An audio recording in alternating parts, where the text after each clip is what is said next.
Hey, how are you? Good, how are you? Good. Can I get a medium coffee, 2 milk, and a sugar cookie donut? That's all? Yeah. 397. Thanks. You. What's up, ladies and gentlemen? This is a unconventional episode. I'm going to be doing something a little different today. Instead of yapping on about cars or entrepreneurship, heading downtown to hang out with my brother for his birthday, and I've done a lot of research on this and had a lot of experience on it, and it's a big lesson I'm going to share with you today, and it's the 3 type of women that you do not want to date. You want to stay well away from them. How you doing? It's on a Visa. Yeah, I'm just going to tap it. Thanks. All right, have a good one. See ya. All right, so the first type of woman that you want to stay well away from, that is probably the most dangerous, in my experience anyway, is one with daddy issues. One that did not grow up with a strong role model of a good father. For those dads out there that have little girls, I'll flash up on the screen in a moment.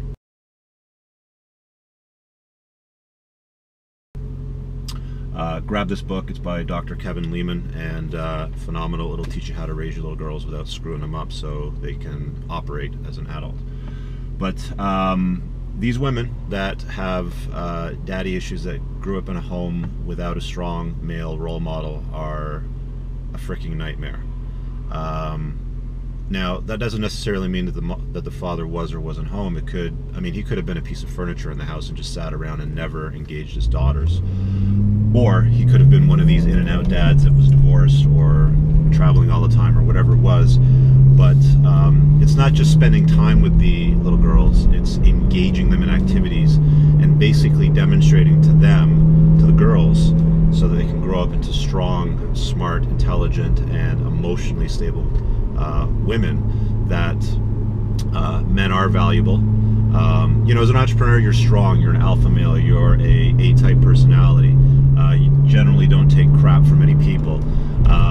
So if you're like me, you're watching the channel, you're either an entrepreneur, you want to be an entrepreneur, or you're looking for some sort of tips or success knowledge. I know that 95% of the people that watch my videos are guys. You know, the demographics are there to say that. So it's important that you know that if you're that type of guy, you need a woman that is going to respect and value those types of qualities in a man.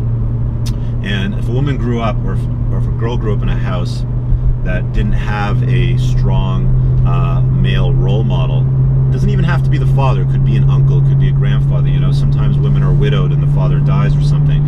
As long as there's a strong male role model in that home that showed her how a man should be. And I'm not talking about, you know, bullshit like grunting and having a beer and grabbing his nuts and scratching and stuff.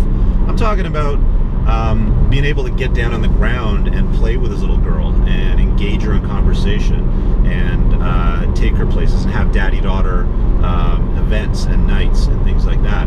One of the first things that I do when I meet a new woman or dating her is I'll ask her what her relationship was like with her parents.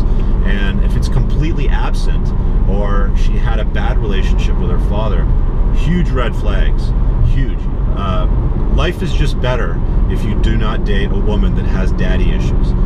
They're not always easy to spot, but if you ask them what their experience was growing up and what her relationship is like with her parents, she's going to start to talk about her father, and you're going to start to hear about those stories and the patterns that exist, and pay attention to them, like listen very closely.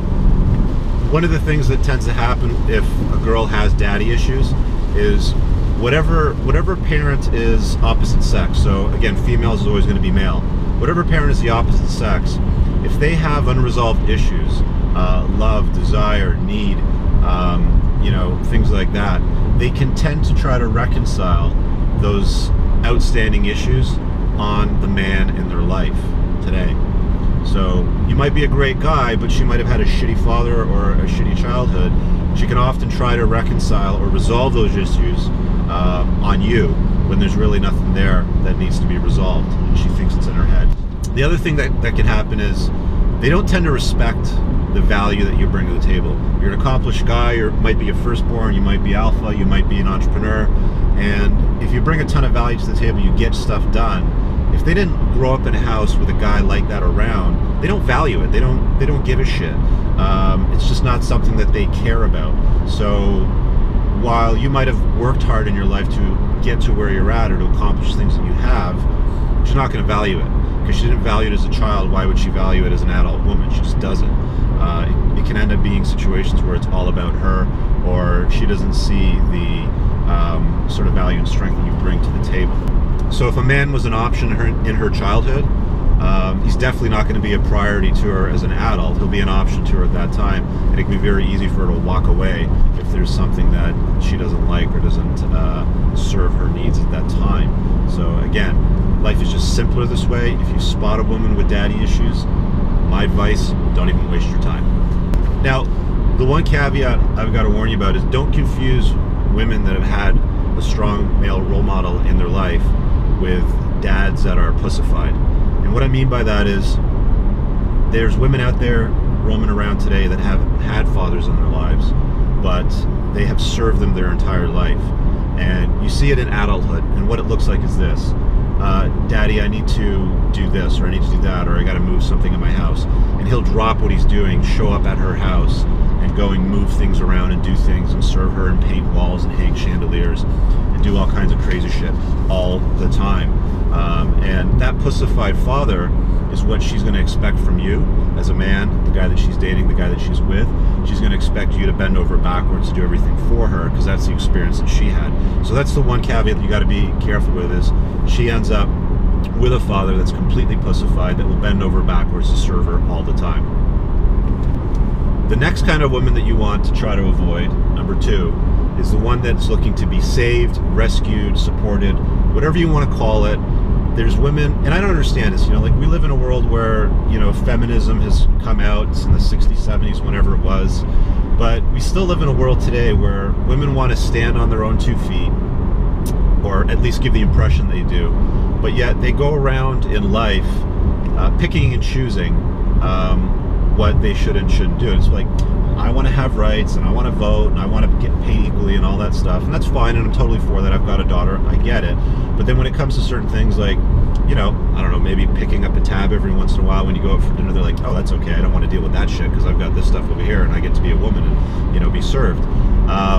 It can get even worse if they're the type of woman that needs you to buy them fucking snow tires or have their driveway plowed for them. You're basically throwing money at them like you need to support or save them.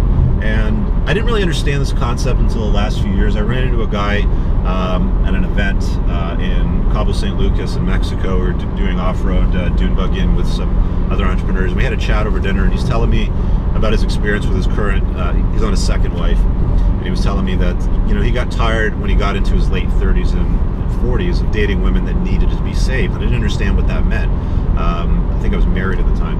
But I figured it out. I figured out being single and getting into the dating world in the last few years, that there's a demographic of women out there that are looking for guys to take care of their asses. And, while money will continue to grow in our interest and multiply into perpetuity, women don't. If they're getting in, if they're getting to the stage where they haven't been able to stand on their own 2 feet and they're looking for a guy to rescue them and take care of them, that's just a liability. Women and guys should be able to stand on their own 2 feet. There shouldn't be gold diggers or pigeons or whatever you want to call them that need somebody else to support them. They should be able to take care of themselves. Stay away from women like this. All they're going to do is milk you dry. And signals and signs of that is when they start talking about their relationships with other guys that they've dated. If they start asking for gifts, within the first month or so, if they haven't got money, if they never offer to pick up a tab, things like that. If they're selfish and it's all about them, stay well away from women that need to be saved. Okay, and the last type of woman that you want to stay away from, the third kind, is the type that are always fighting with their exes over custody and money. Women have children. We live in a world of divorce and separation, and I just don't understand it. A child needs equal exposure to both parents, man and woman. Unless the guy's a total degenerate, deadbeat, criminal, whatever it is, there's absolutely no reason why there should be conflict in court where it's over custody, which is really just about money, child support and things like that, because it gets jacked up quite a bit in Canada anyway.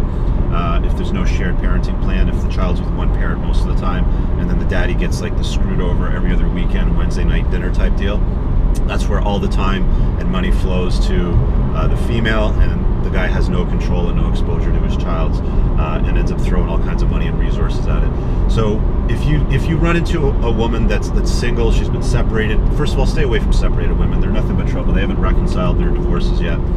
But if you run into a woman that has a child and she's constantly fighting with her ex, and there's drama over money, over custody and support and stuff like that, you don't need that shit. There's plenty of women out in the world, even if they have kids that have gotten past that are in a good place with their ex, they share parenting. If there's children in the picture, the kids should be with the other parent. The other thing from your perspective is, when does it leave you time to go out with her if she's always got the kids all the freaking time? It's never going to happen. Or you end up being like the surrogate dad. Like, these children are not yours. They didn't come out of your balls. You don't need to support them. There should be a father in the picture that looks after them. So do not get involved with women that are constantly fighting with their ex over money and child support or custody. That's it for this video, guys. If you know somebody that can get some value out of it, share it with them. There's always somebody out there that might be going through something like this. You can save them a lot of heartache and time by learning these lessons. I know I wish I would have learned this about 10, 15 years ago, but such is life. If you like the video, give it a thumbs up. If there's any other comments or thoughts that I might have missed, throw them below and let me know what you think they are. If you have any requests for any videos in the future, throw them down there too. Thanks a lot for checking out the video. Talk to you guys later. Peace.